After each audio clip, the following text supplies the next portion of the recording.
189 दिनों के बाद, आफ्टर 189 डेज के बाद हम आज की आराधना में अपने चर्च में उपस्थित हुए हैं। हम सब जानते हैं कि हम कैसे दौर से होकर गुजर रहे हैं, पर यह बहुत ज़रूरी है कि जो दिशा निर्देश हमें दिए गए हैं सरकार के द्वारा और जो हमारे लिए बहुत ज़रूरी हैं, ना सिर्फ हमारे अपने लिए पर हमारे दूसरों के लिए, अजीज़ों के लिए भी ज़रूरी है, हमें उनका पालन करते हुए अपनी आराधनाओं का संचालन करना है। और इसके लिए जो भी परिस्थितियां हैं, जो समय है, हमें उसके लिए भी परमेश्वर का धन्यवाद देना है। ये जैसा समय है अच्छा है, उसी के अनुसार हमें आगे बढ़ते जाना है। आज की सुबह की आराधना में आप सबका वेलकम है, स्वागत है। और जितने लोग हमारे ऑनलाइन से जुड़े हैं, हम उनका भी आज की आराधना में क्राइस्ट मेथोडिस्ट चर्च की तरफ से वेलकम करते हैं, स्वागत करते हैं। आइए हम आज की आराधना को शुरू करेंगे। खुदावंद के हुजूर अपने सरों को झुकाएं। हे सारी पृथ्वी के लोगों, यहोवा का जय जयकार करो। आनंद से यहोवा की आराधना करो। जय जयकार के साथ उसके सन्मुख आओ। निश्चय जानो कि यहोवा ही परमेश्वर है। उसी ने हमको बनाया और हम उसी के हैं। हम उसकी प्रजा और उसकी चराई की भेड़ें हैं। उसके फाटकों से धन्यवाद और उसके आंगनों में स्तुति करते हुए प्रवेश करो। उसका धन्यवाद करो और उसके नाम को धन्य कहो, क्योंकि यहोवा भला है और उसकी करुणा सदा के लिए और उसकी सच्चाई पीढ़ी से पीढ़ी तक बनी रहती है। आमीन। आइए हम सब मिलकर खुदावंत की हमदो तारीफ में एक गीत गाएंगे। हम सब खड़े होकर के गाएंगे। यीशु बुलाता है, सुन उसकी बात, देरी ना कर, देरी ना कर।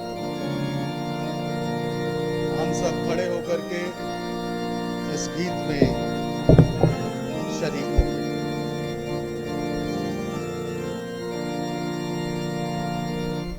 यीशु बुलाता है, सुन उसकी बात, देरी ना कर, देरी ना कर। आ तू भली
रहेंगे और बारी बारी से पढ़ने के लिए सबक स्क्रीन पर आपके सामने आएगा। पादरी प्रमोद नंदा साहब इसमें हमारी अगुवाई करेंगे। इंतखाबी सबक रिस्पॉन्सिव रीडिंग 14 नंबर।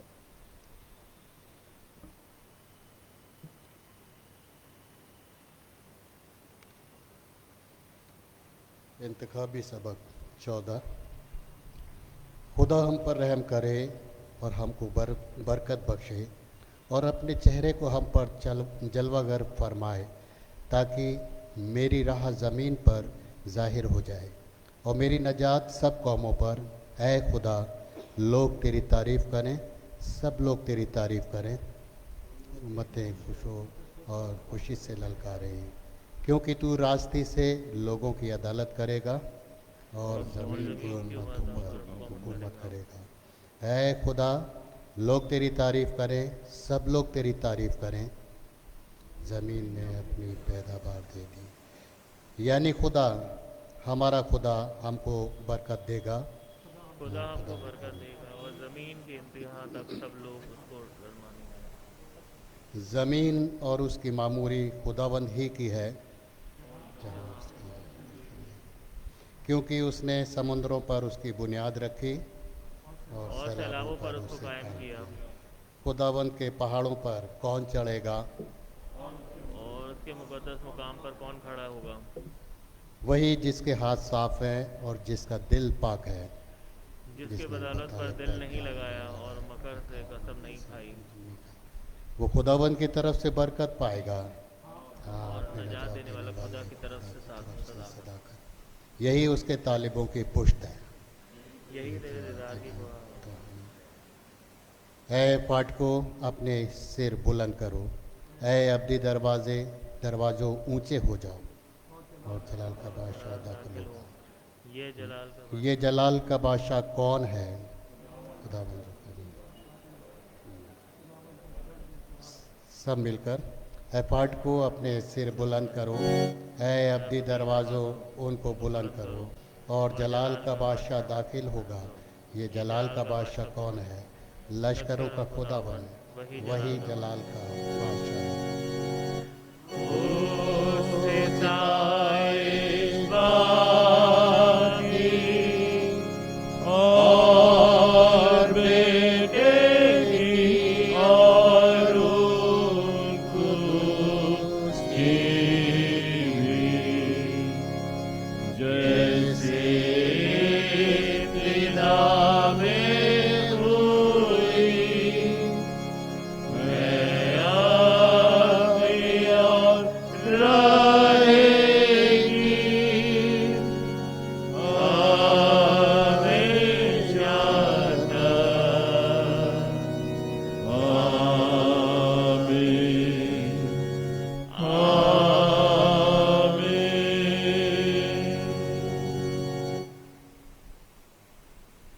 तशरीफ रखेंगे।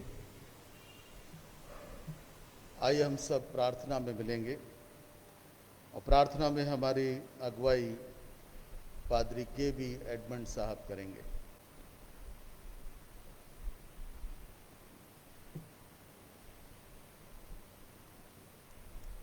आइए हम लोग प्रार्थना करें और प्रभु को हृदय से धन्यवाद दें कि आज से हमारा खुदा घर हमारे लिए, हम आराधकों के लिए, हमारी कांग्रीगेशन के लिए प्रभु ने खोल दिया है। उस वचन को स्मरण करते हैं जब लोगों ने कहा दाऊद से, आओ हम परमेश्वर के घर की ओर चलें। बहुत ही आनंदित हुआ। हम आनंद के साथ और हमारा हृदय आनंद से भरा हुआ है, क्योंकि आज बहुत दिनों के बाद आज हम परमेश्वर के घर में हैं, उसके आराधनालय में हैं और ये आराधनालय हमारे लिए खुल चुका है कि खुले हृदय से हम परमेश्वर की आराधना कर सकें। प्रभु, हम सचमुच में आपको हृदय से धन्यवाद देते हैं। आज के दिन और ये 27 सितंबर 2020 आपका घर हमारे लिए, हम आराधकों के लिए आपने खोल दिया है कि आपके भवन में आके हम आपकी आराधना करें। और आपने कहा, मैं लोगों को ढूंढता हूँ, ये कलीसिया आपकी है और इस कलीसिया को हमारे बुजुर्गों ने, जो आज हमारे साथ नहीं हैं, लेकिन प्रभु हम इस वर्ष सबको हम स्मरण करने जा रहे हैं, हम धन्यवाद देते हैं, दुआ मांगते हैं प्रभु अपनी कलीसिया के लिए और एक जागृति की ओर आपकी ओर निहारते हैं, आपको देखते हैं। और इन दिनों में जो हमारे लिए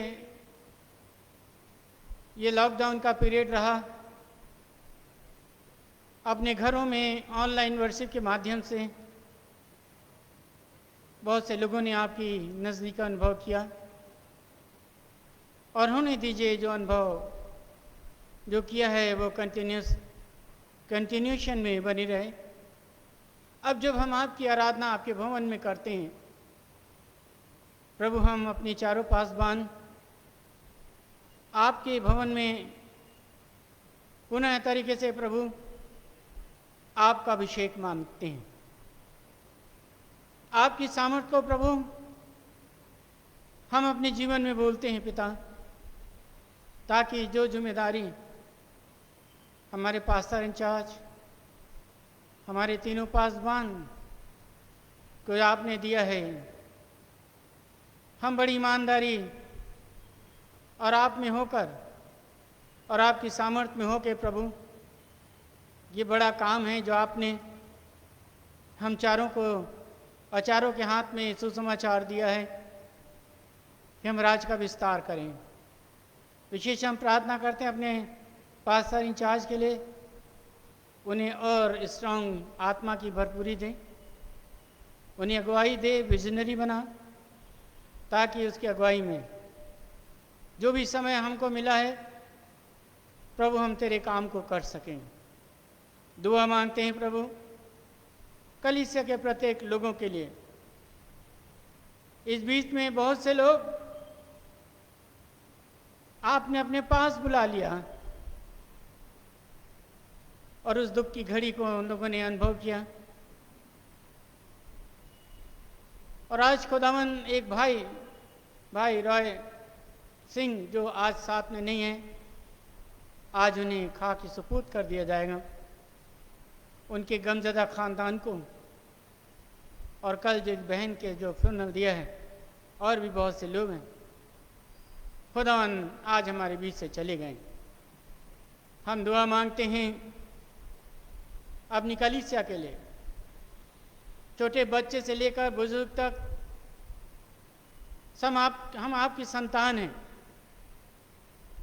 और इसराइलियों को जिन्होंने आवाज़ दी, कहा खुदा हम थक चुके हैं इसराइलियों की सेवा करते करते, मिस्रियों की सेवा करते करते, अब तेरी सेवा करना चाहते हैं।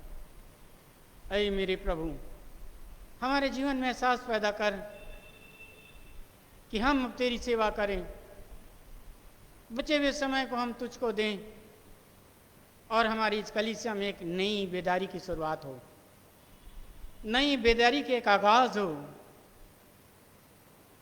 इसलिए प्रभु जिस तरीके से आपने योल नबी से कहा तुम विजनरी बनोगे, दर्शन देखोगे, वो वक्त आ गया है।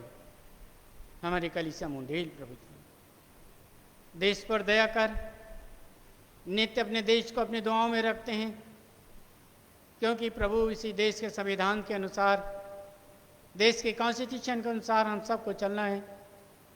सरकार के गाइडलाइन, क्योंकि हम सरकार के माता दें, क्योंकि आपका वचन कहता है सरकारी मेरे ओर से होती है। चाहे जो भी हो प्रभु, हम एक्सेप्ट करते हैं और दुआ मांगते हैं खुदा अपनी रहम कर, अपनी दया कर। देश पर तेरी दया हो, मैथोडिस्ट चर्च पर तेरी दया हो, हमारे बिशप साहबान, उनके सारे लोग, काउंसिल के member, MCI, north India regional conference, north India regional conference के सारे ऑफिसर्स, सारे पासवान, सारे डिकनेस, खुदा हम किसके पास जाएं? जब आपको क्रोध आया, आपने शिष्यों से कहा तुम जाना चाहते हो चले जाओ, क्योंकि इस बातों को समझ नहीं पा रहे थे। धन्य कहते हैं पतरस के विश्वास के लिए, जिसने कहा प्रभु हम आपको छोड़ के कहाँ जाएं, और आपने बहुत कुछ दिया। आज खुदावन यही हमारी दुआ है कि हमारे नॉर्थ इंडिया पर, हमारे पासवानों पर आप दया करें। आज की इबादत के लिए सचमुच में आपको धन्यवाद देते हैं, धन्यवाद देते हैं प्रभु, इस प्रातःकालीन आराधना के लिए, शाम को होने वाली आराधना के लिए, आपके दास के लिए जो तेरे सुसमाचार को लेकर आए, हमारी वर्शिप पे, हमारे वर्शिप के सारे सहयोगियों पर, हमारे सारे वॉलंटियर्स पर, ऐ मेरे खुदा आपकी आशीष हो। फिर से हम चारों पासवान आपके अभिषेक में देते हैं, आपकी सामर्थ्य में देते हैं। हमें गाइड कर, विशेष तौर से हमारे अगुआ पास्टर रणजीत सुनील मसीह के साथ धन्यवाद के साथ से दुआ को यीशु प्रभु के नाम से मांगते हैं, आमीन। आए हमारे बाप, तू जो आसमान पर है, तेरा नाम पाक माना जाए, तेरे बादशाहत आए, तेरी मर्जी जैसे आसमान पर होती ज़मीन पर भी हो। हमारे रोज़ की रोटी आज हमें बख्श दे, और जिस हम कसूर वालों को माफ़ करते हैं, तू भी हमारे कसूर माफ़ कर। अजमाइश पढ़ने दे, बल्कि बुराई से बचा, क्योंकि बादशाह, कुदरत, जलाल हमेशा तेरी। आमीन, आमीन।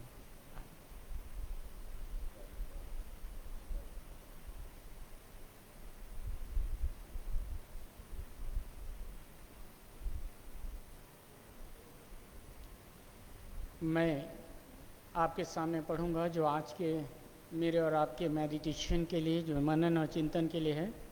आपके स्क्रीन में भी आ रहा होगा। यूहन्ना रचित सुसमाचार, उसका 8 अध्याय और उसकी 31 पद से लेकर 36 पद तक।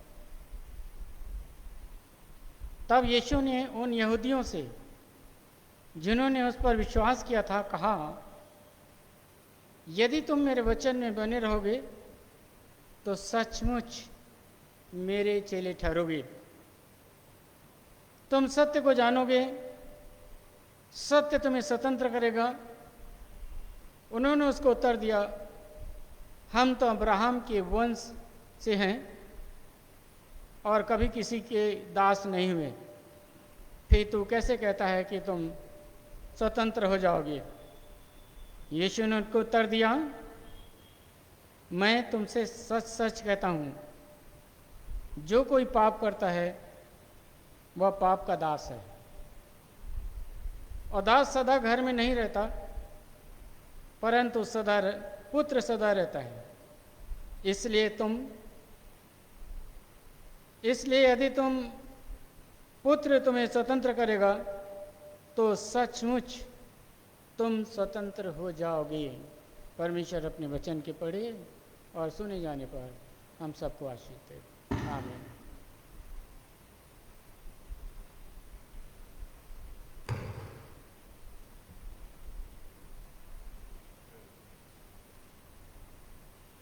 ये फायरिंग खुशी की हो रही है।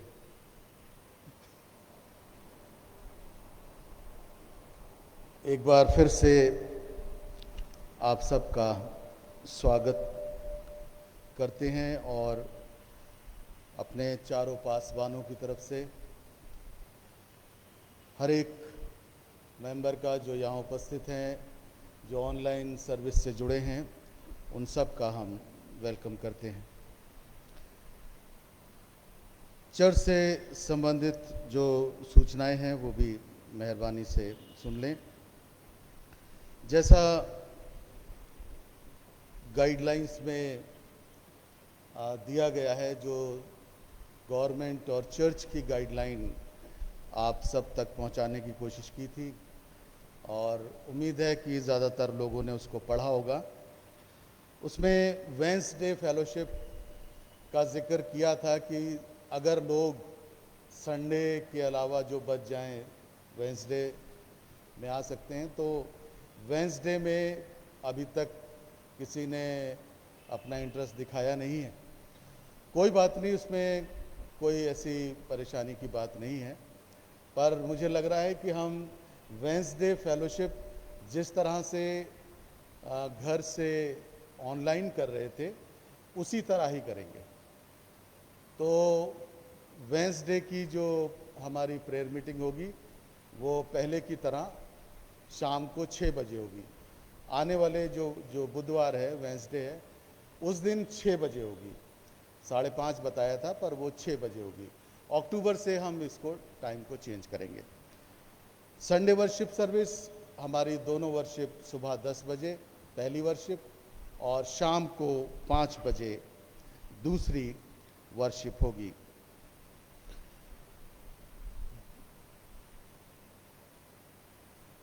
जैसा गाइडलाइन में आप सबको ध्यान में रखते हुए कहा गया था कि ट्यूसडे से लेकर थर्सडे तक अपने नाम रजिस्टर कराएं, तो या तो सबके पास ये जानकारी पहुंची नहीं, और जिनको जैसे जैसे पता चलता गया वो आते रहे, और यहाँ तक आते रहे कि आज सुबह भी आए तो उसके लिए एक दूसरे को ज़रूर बता दें। और ट्यूसडे टू फ्राइडे पहले थर्सडे तक था, लेकिन अब मंगलवार से लेके शुक्रवार तक अपना नाम रजिस्टर में दर्ज कर दें, और कोशिश करें कि जैसे आज आपने चर्च अटेंड किया है तो नेक्स्ट संडे दूसरे को भी मौका दें, ताकि वो भी चर्च को अटेंड कर सके। तो इसका भी विशेष ध्यान रखें। समय जो है सुबह 10 बजे से 12 बजे तक मेरे निवास स्थान पर, और जो ऑफिस है वहीं पर पासवान लोग वहाँ रहते हैं, और आप 10 बजे से लेकर 12 बजे तक मंगल से लेकर फ्राइडे तक आ सकते हैं। अपना नाम रजिस्टर वहाँ आपको मिलेगा, और पादरी साहिबान वहाँ मिलेंगे, राजेश भी वहाँ होते हैं, तो आप अपना नाम वहाँ लिख देंगे। उससे अच्छा ही होता है कि सब पता चल जाता है। और हम कोशिश कर रहे थे कि शनिवार को शाम तक हम ये पूरी लिस्ट बना के अपने चर्च के ग्रुप पर डाल दें, ताकि और लोगों को भी पता चल जाए कि आज ये लोग चर्च अटेंड कर रहे हैं। तो एक दूसरे को ज़रूर इसके बारे में बताते रहें। जो लोग दूर रहते हैं और उनको किसी भी तरह की परेशानी है आने में, रजिस्टर में नाम लिखने में, वो फ़ोन के द्वारा, SMS या व्हाट्सएप के द्वारा अपनी सूचना दे सकते हैं, और उसके द्वारा भी उनका नाम रजिस्टर में दर्ज हो जाएगा। ये भी कहा था कि एक परिवार से 2 लोग ही आए। तो अगर एक परिवार में 3 लोग हैं, जैसे अगर 15 साल से ऊपर बच्चा भी है और दूर से आ रहे हैं, एक ही गाड़ी से आ रहे हैं, तो ज़रूर आप उनको भी लेके आएँ, पर नाम ज़रूर दर्ज करा दें। तो ये इसलिए है कि अगर कोई दूर से आ रहा है, तो अगर परिवार में 3 लोग हैं और 65 साल से ज़्यादा नहीं है, 15 से कम नहीं है, तो वो लोग आ सकते हैं, अपना नाम लेकिन दर्ज करा सकते हैं।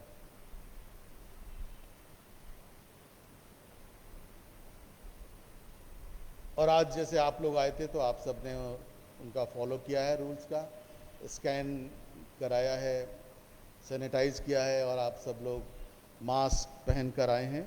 और इसका विशेष ध्यान रखना है कि मास्क तो कंपलसरी है, कहीं भी जाएं, किसी से भी मिलें, मास्क ज़रूर पहन के रखें, और यही एक बचाव का साधन है। अभी जो समस्या है, जो परेशानी है, वो बरकरार है, समाप्त नहीं हुई है। ये हमें थोड़ी सरकार ने ज़रूर थोड़ी सी छूट दी है, बाज़ार खुल गए हैं, लोग आ जा रहे हैं, धार्मिक स्थल भी खुल गए हैं, पर सारी कंडीशन के साथ। पर आप ये ना सोचें कि परेशानी दूर हो रही है, अभी परेशानी बनी हुई है। ये समस्या जो है कोरोना वायरस की अभी बनी हुई है, तो इसको भी ज़रूर अपने ध्यान में रखते रहें और बहुत ज़रूरी हो तभी आप घर से बाहर निकलें। सोशल डिस्टेंसिंग का विशेष ध्यान रखते रहें। आज की आराधना की तैयारी के लिए कल रात तक हमारे अरेंजमेंट कमेटी के लोग लगे रहे। मैं उन सब का बहुत हृदय से धन्यवाद देता हूं। और सुबह से लगे थे हमारे जवान और जो हमारे इंचार्ज हैं, doctor Donald, mister Shailesh Smart, Arvind Samuel, आप सब लोग लगे हुए थे। संडे स्कूल, MYF, आप सब लोगों ने इसमें अपना पूरा योगदान दिया है। राजेश लाल पे बहुत ज़्यादा काम पड़ा है, हम उन सब का धन्यवाद देते हैं, क्योंकि सबकी मदद से ये चीज़ें पॉसिबल होती हैं। और आज हमारे बीच में मिस्टर रॉनी फिलिप हैं। मैंने उनसे रिक्वेस्ट की थी कि लाइव भी करना है और प्रोजेक्टर भी चलाना है, तो पहली बार जेनेट प्रोजेक्टर चला रही है रॉनी की गाइडेंस में, तो हम आप दोनों का भी धन्यवाद करते हैं। और आपसे यही रिक्वेस्ट है रॉनी फिलिप साहब कि हमारे कुछ बच्चों को ज़रूर ट्रेन कर दें, ताकि आने वाले समय में हमारे पास प्रोजेक्टर भी होगा और लाइव भी करेंगे, तो हमारे बच्चे उसमें एक्सपर्ट होंगे, तो ये सारे काम वो कर सकते हैं। आप सबको प्रभु बहुत बहुत आशीष दे और अपना ध्यान रखें और एक दूसरे का भी ध्यान रखें। परिवार में एक दूसरे की चिंता करें, बुज़ुर्गों की ज़रूर चिंता करें और उनका ख्याल रखें, क्योंकि ये हम सब का फ़र्ज़ है कि हमारे जो बुज़ुर्ग हैं जो इस समय बाहर नहीं निकल सकते हैं, तो उनका ध्यान रखना मेरा और आपका फ़र्ज़ है। तो अपने बुज़ुर्गों का ज़रूर ध्यान रखें। कोई और सूचना होगी तो आप सब तक पहुंचाने की पूरी कोशिश की जाएगी। इस समय हम परमेश्वर की स्तुति में 2 भजन गाएंगे और जब हम इन भजनों को गाते हैं तो अपना दान प्रभु को अर्पित करेंगे। इस बार दान के लिए थोड़ा सा फ़र्क सिस्टम किया है। बॉक्स सामने रखे हैं और आप लोग बस एक एक बेंच करके उधर से उस वाले बॉक्स में डाल सकते हैं, यहाँ सामने से आके इस बॉक्स में डाल सकते हैं, और आप लोग इस बॉक्स का भी इस्तेमाल कर सकते हैं, आप लोग भी इस बॉक्स का इस्तेमाल कर सकते हैं। पर एकदम से सब ना आए, आराम से आके अपना अपना दान डालें और अपनी जगह पर बैठ जाएंगे। हम लोग गीत गाएंगे, तन मन और धन उसे दो, अपने यीशु को सब कुछ दो, क्योंकि उसी के द्वारा उद्धार पाना है, जीती आत्मा का दान उसे दो। पहले ये हम गीत गाएंगे, उसके बाद यीशु तूने किया निहाल जब मैं शरण में तेरी आया। हम सब खड़े होकर प्रभु की स्तुति में इस गीत को गाएंगे।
किया निहाल जब मैं शरण में तेरी आया।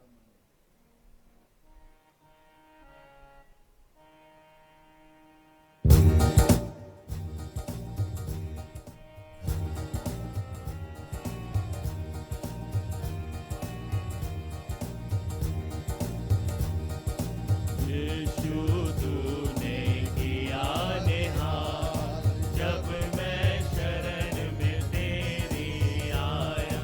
यीशु तूने किया निहाल जब मैं शरण में तेरी आया। जब मैं शरण में तेरी आया। जब मैं शरण में तेरी आया। जब मैं शरण में तेरी आया। जब मैं शरण में तेरी आया। यीशु आकर तेरे द्वार बरकत पाई बेशुमार। यीशु आकर तेरे द्वार बरकत पाई बेशुमार। कृपा तेरी हुई अपार मेरे दिल का मैल मिटाया। कृपा तेरी हुई अपार मेरे दिल का मैल मिटाया। यीशु तूने किया निहाल जब मैं शरण में तेरी आया। यीशु बचाए मेरे प्राण तेरी क्रूस पे आकर जान। तूने बचाए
तशरीफ रखेंगे।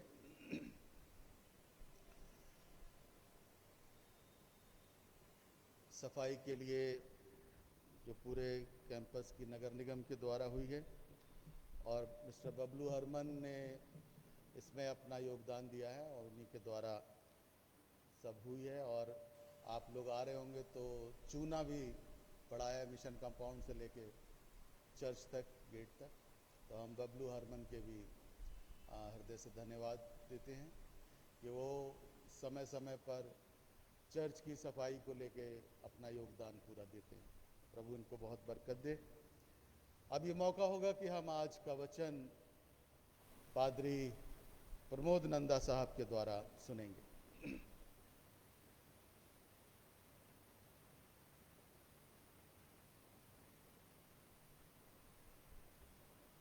आप सबको जय मसीह की।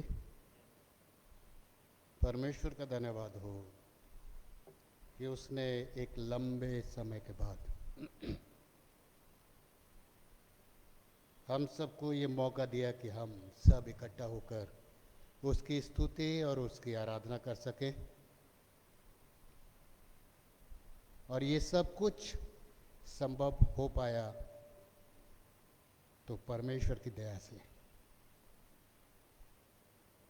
प्रभु परमेश्वर जिसने इन दुख की घड़ियों में भी अपने लोगों को संभाला,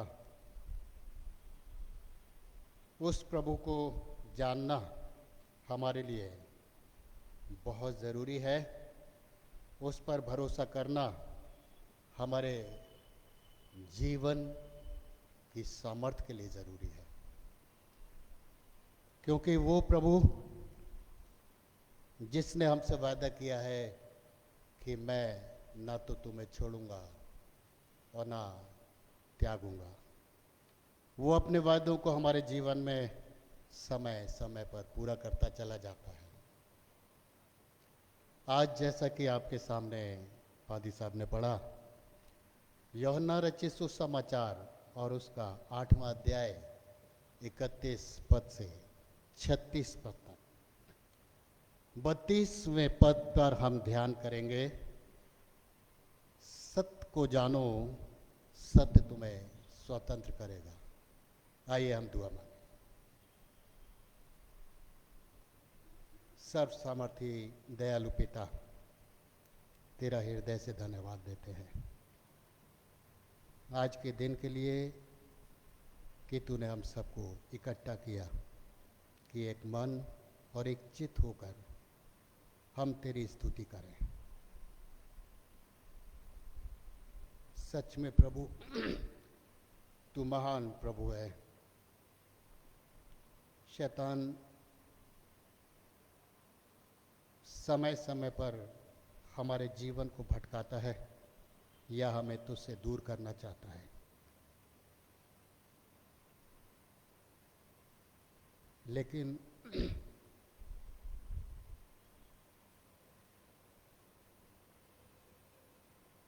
प्रभु समय के साथ तेरी अगुवाई हमें मिलती रहती है।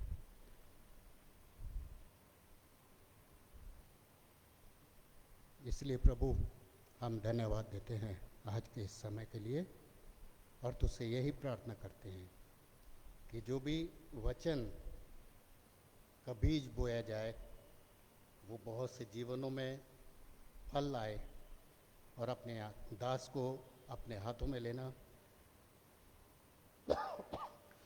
अगुवाई करना और अपनी सामर्थ्य देना कि वचन मेरी ओर से ना हो बल्कि तेरी ओर से हो, कि हम सब के जीवनों में अपना प्रभाव डाले और हमारे जीवन बचाए जा सके।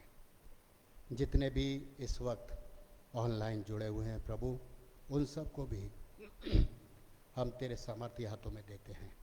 उन सब की भी अगुवाई कर, सुरक्षा कर, अपनी आशीषें दे और हर एक का भला कर। बेनती प्रभु यीशु के नाम से मांगते हैं, सुनो ग्रहण कर। आमीन।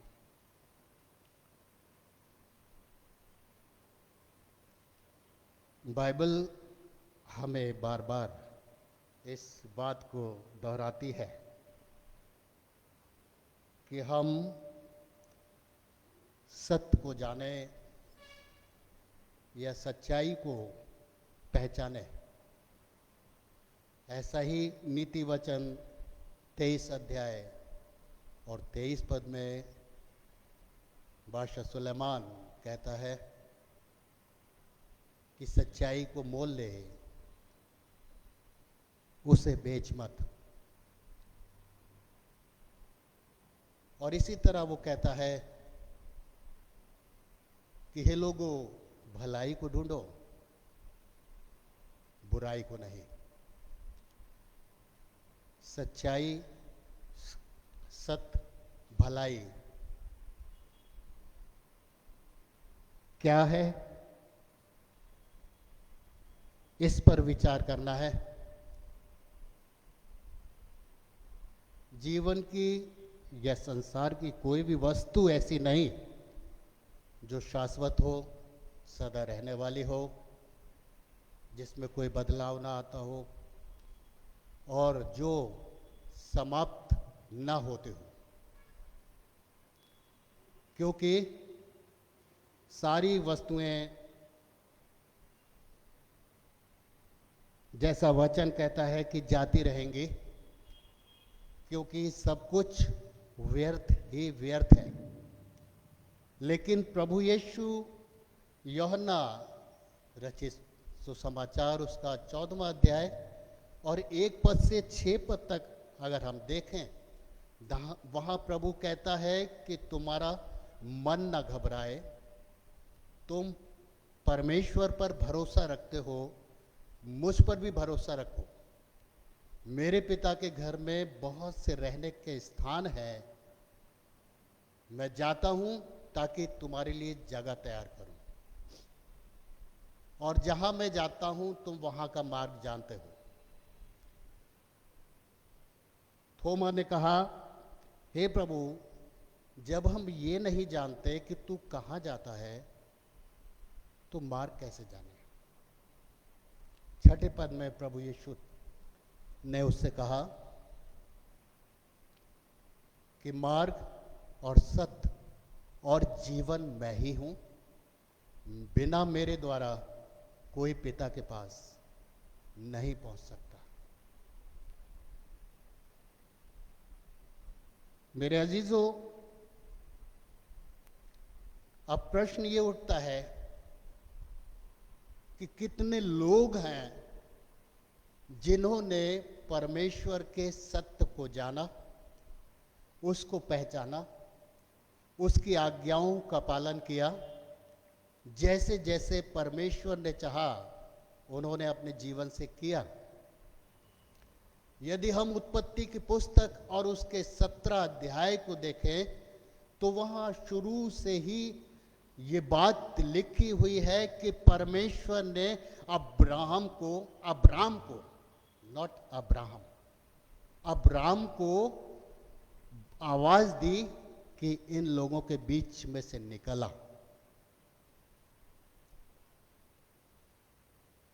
और अब्राहम उनके बीच में से परमेश्वर से बिना कोई आर्ग्यूमेंट किए हुए निकल गया, और परमेश्वर ने उससे वादा किया कि देख, मैं तुझे जातियों का पिता बनाऊंगा, आज से तेरा नाम अब्राहम नहीं बल्कि इब्राहिम होगा। इब्राहिम का मतलब है जातियों का मूल पिता।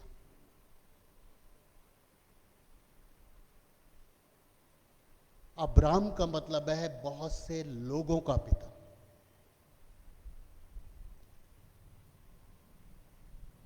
अब्राहम ने परमेश्वर से ये नहीं कहा कि हे प्रभु, मैं तो 99 साल का हो चुका हूं और मेरी पत्नी 90 साल की हो चुकी है, और अब मेरे संतान कैसे उत्पन्न हो सकती है, अब मैं कैसे जातियों का मूल पिता बन पाऊंगा। कोई वाद विवाद नहीं, कोई आर्ग्यूमेंट नहीं। और परमेश्वर ने समय के साथ उसके जीवन में अपने वादे को पूरा किया। और उस उम्र में परमेश्वर ने उसे एक पुत्र दिया, जिसके बारे में हम सब जानते हैं, उसका नाम इसहाक था। और वहीं से उसका वंश आगे बढ़ता चला गया और परमेश्वर के सारे वायदे उसके जीवन में पूरे होते चले गए। यदि हम यूसुफ के जीवन पर गौर करें, उत्पत्ति की पुस्तक और उसके 37वें अध्याय पर, वो व्यक्ति जो स्वप्नों का देखने वाला था, वो व्यक्ति जो अपने स्वप्नों में अपने आने वाले जीवन के बारे में देख रहा था, उसको उसके भाइयों ने गुलाम के तौर पर इश्माइली व्यापारियों के हाथ बेच दिया।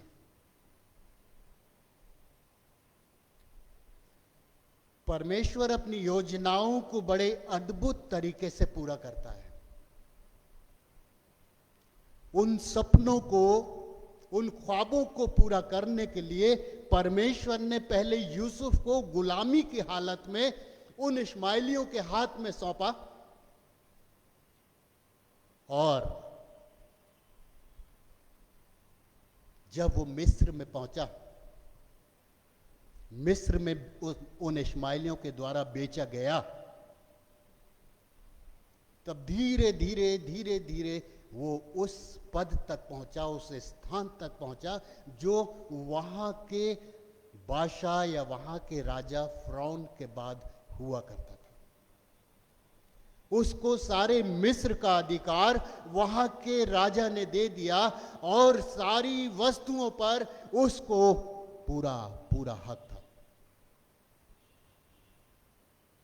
क्योंकि परमेश्वर ने उसके द्वारा वहां की सारी स्थिति को प्रकट कर दिया वहां के लोगों पर। परमेश्वर ने उसे बुद्धि दी, उसे समझ दी और उसको आगे बढ़ाता चला गया। मेरे प्रियो, जितने उस सत्य से जुड़े रहते हैं, जितने उस सत्य को जान लेते हैं जो परमेश्वर पिता और परमेश्वर पुत्र के रूप में पाए जाते हैं, उतने लोग उससे आशीषित होते हैं, उतने लोग उसके वादों को अपने जीवन में पूरा होते हुए देखते हैं। लेकिन जो उसकी आज्ञाओं का उल्लंघन करते हैं, जो उसके बारे में जानते हुए भी अनभिज्ञ हो जाते हैं, जो उस सच्चाई को बेच देते हैं, वो अपने जीवन में कष्ट और दुख ही पाते हैं, परमेश्वर की आशीषों को नहीं पाते।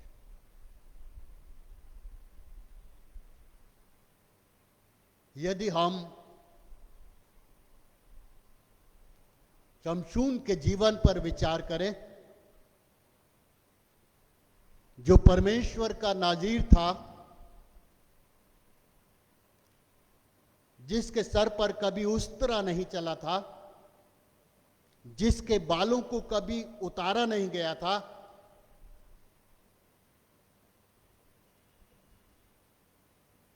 और उसमें उसके बालों में ही परमेश्वर की सामर्थ पाई जाती थी।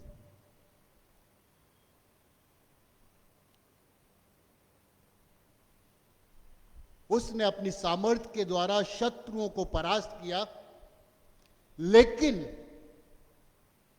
जब वो एक महिला के कंट्रोल में आ गया, उसके संपर्क में आ गया, तब उसने उस सत्य से अपने मुख को मोड़ लिया और अपने लटों को उस महिला के द्वारा कटने दिया, और सामर्थ या परमेश्वर उसके पास से चला गया।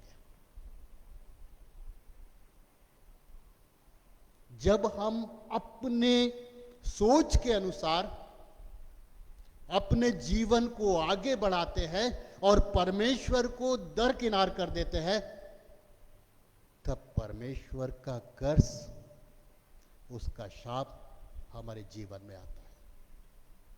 परमेश्वर ने आदम और हवा को पवित्रता की हालत में बनाया, सारी वस्तुओं पर उनको अधिकार दे दिया, उनको आशीष दी कि फूलो फलो और पृथ्वी को ढांक लो। लेकिन जब शैतान के द्वारा बहकाए जाने पर उन्होंने परमेश्वर की उस आज्ञा का उल्लंघन किया जो उनको दी थी उसने, कि वाटिका के बीच में पाए जाने वाले फल के वृक्ष के फल को तू न खाना, क्योंकि जिस दिन तू उसे चखेगा मर जाएगा।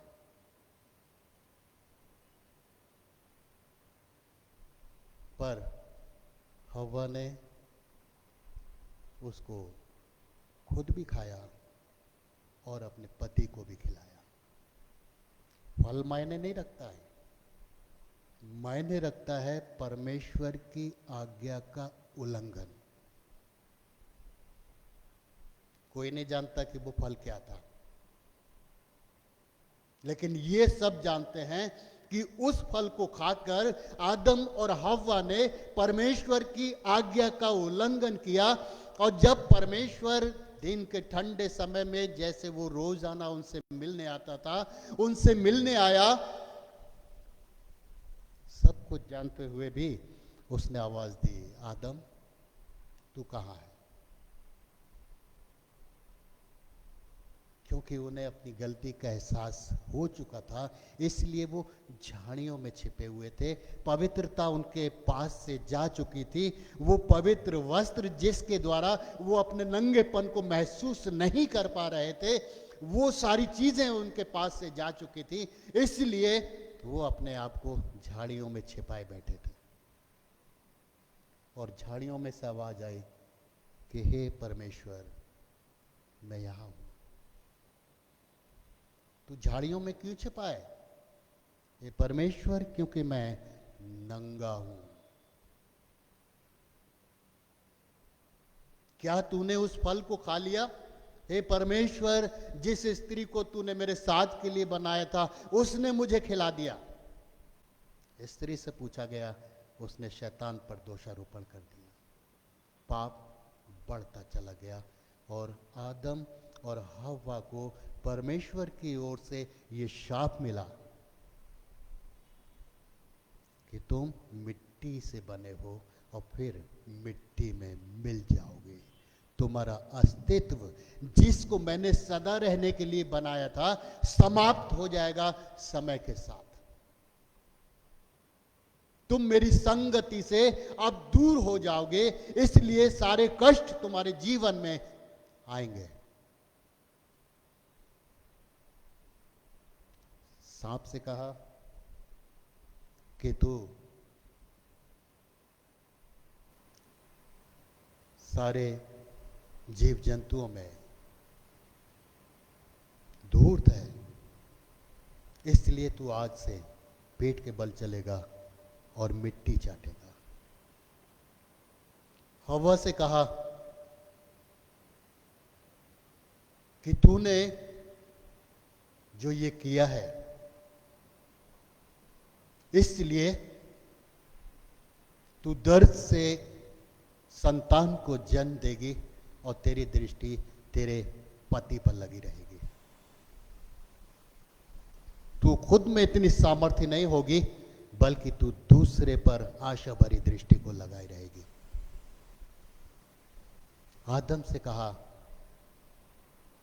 कि तू अपनी चोटी से लेकर एड़ी तक पसीना बहाएगा और ये पृथ्वी तेरे लिए ऊंट कटारे उगाएगी और तू अपनी मेहनत का भोजन करने पाएगा। और मिट्टी से बना है और मिट्टी में मिल जाएगा। जो परमेश्वर से अलग होते हैं, सत्य को जानना नहीं चाहते, वो इसी तरह का जीवन पाते हैं। यहूदा इस्करियोती प्रभु यीशु मसीह के 12 चेलों में से एक था। सब कुछ जानता था, क्योंकि प्रभु ने अपने चेलों के सामने सारे भेद प्रकट कर दिए थे। लेकिन क्या हुआ, उसने चांदी के 30 सिक्कों में उस सत्य को, उस सच्चाई को बेच दिया। और अंत क्या हुआ उसका? वो उन सिक्कों को लौटाकर जरूर आया, लेकिन आत्मगिलानी से उसने अपने आप को फांसी लगा ली। ये उसका अंत हुआ। यदि वो उस समय भी वापस प्रभु के पास आ जाता, तो प्रभु जो दयालु है शायद उसे क्षमा करता।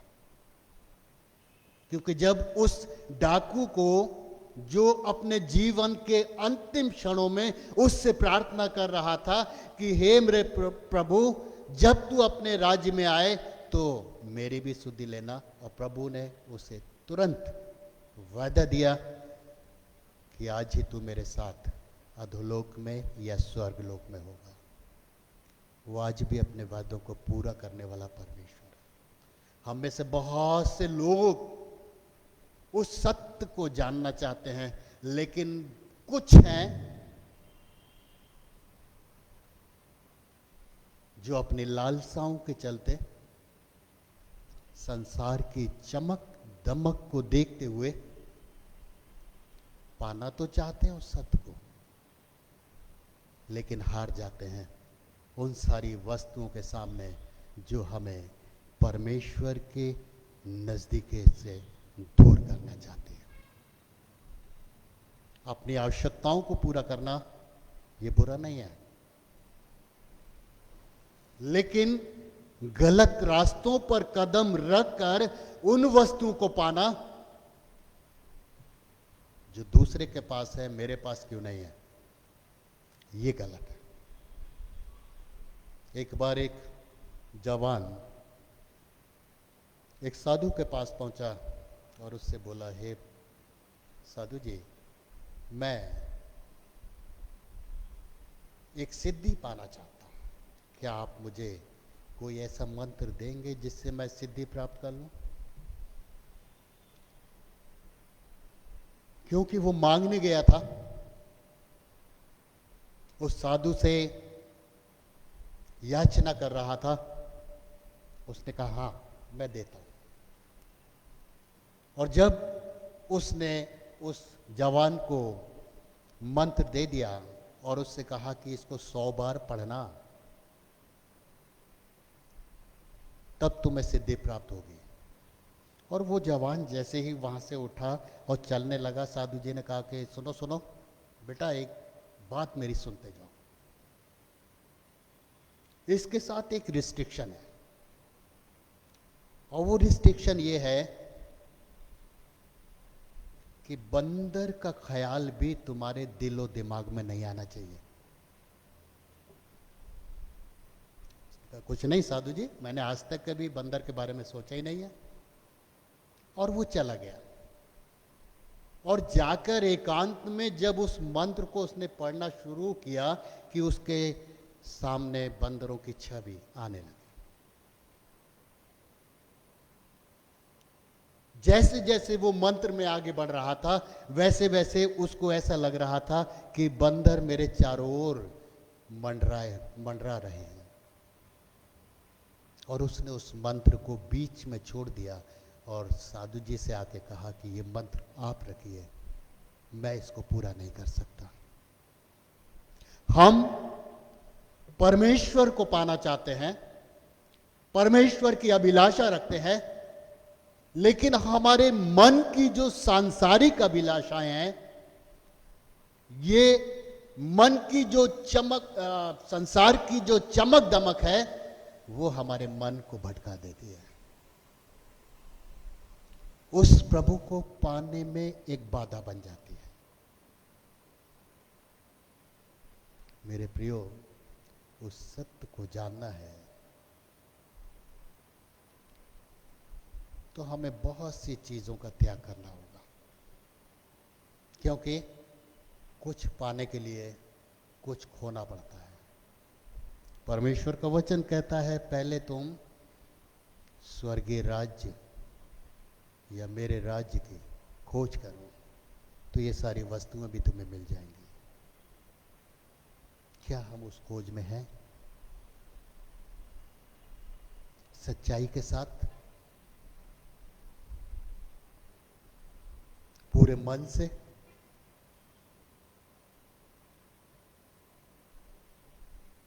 जरूरी है कि पहले उसको पाएं जिसके द्वारा हम सब कुछ पा सकते हैं।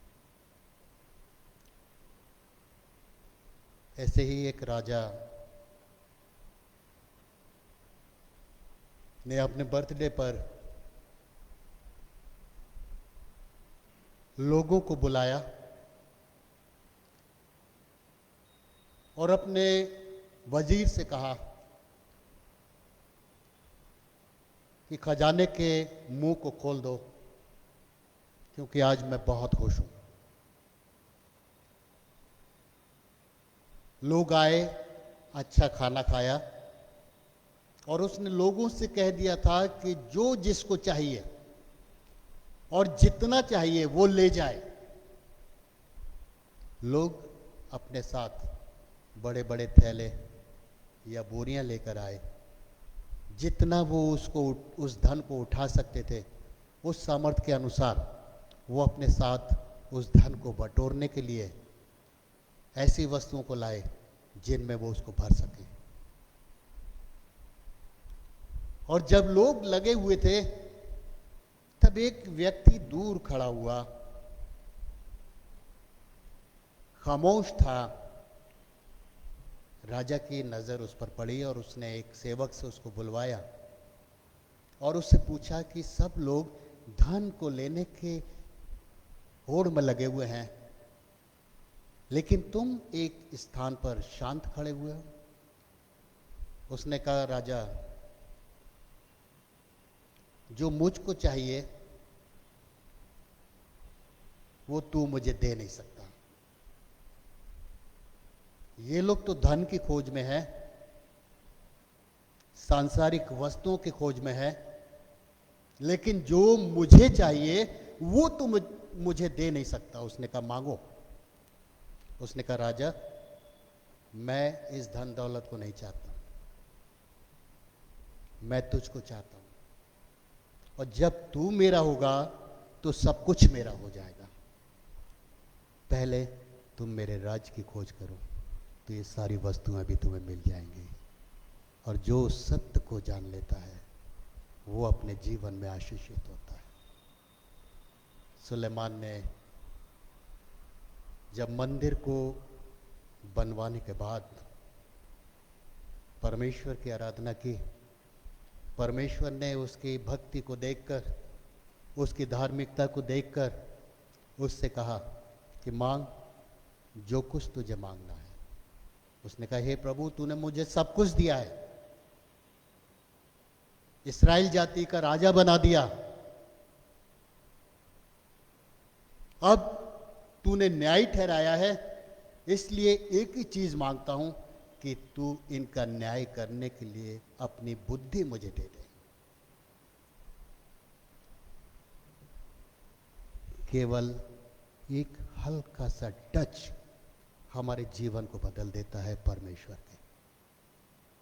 जैसे वो स्त्री जिसको 12 वर्ष से लहू बहने की बीमारी थी, एक विश्वास था उसमें कि यदि मैं प्रभु यीशु मसीह के वस्त्र को छू लूंगी तो मेरा रोग दूर हो जाएगा।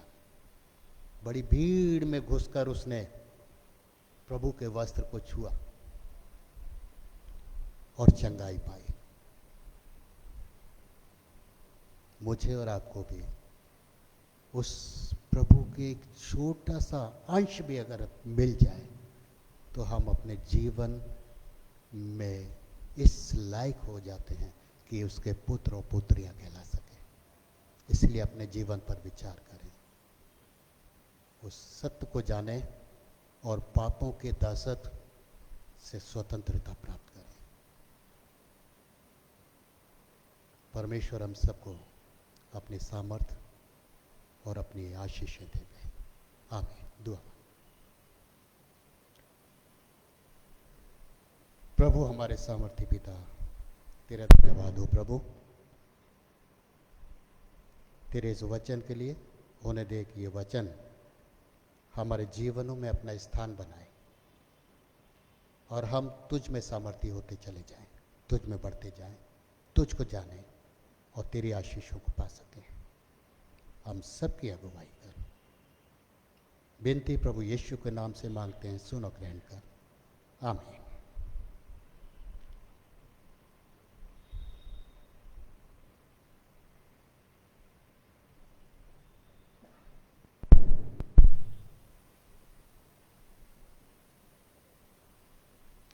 परमेश्वर का धन्यवाद हो उसके जीवित वचन के लिए, पादरी प्रमोद नंदा साहब के द्वारा जो हम सब तक पहुंचा और हम सब लोग उससे ब्लेस हुए हैं।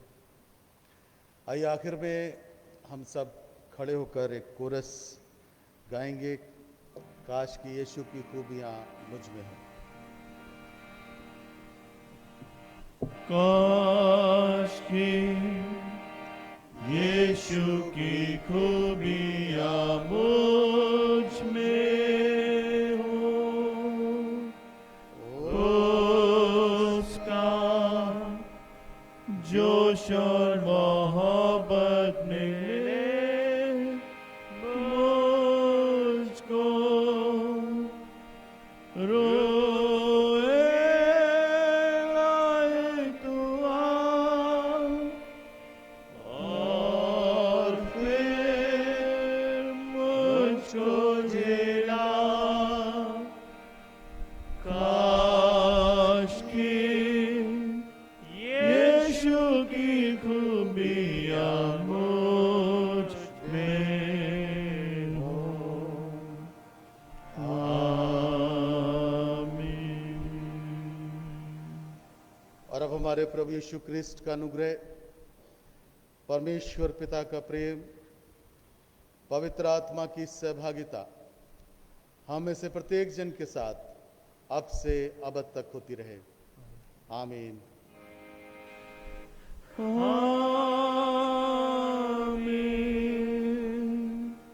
आमीन।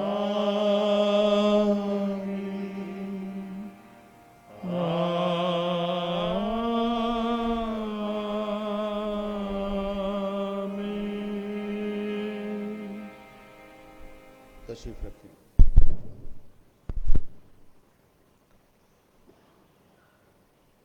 आप लोग साइड के दरवाजे भी इस्तेमाल कर सकते हैं और जो लोग पीछे बैठे हैं वो पीछे से निकल सकते हैं बाहर, और चर्च के बाहर आप जमा ना हो, सीधे अपने अपने घरों पर जाएं। प्रभु आप सबको बहुत बहुत बरकत दें। Thank you very much.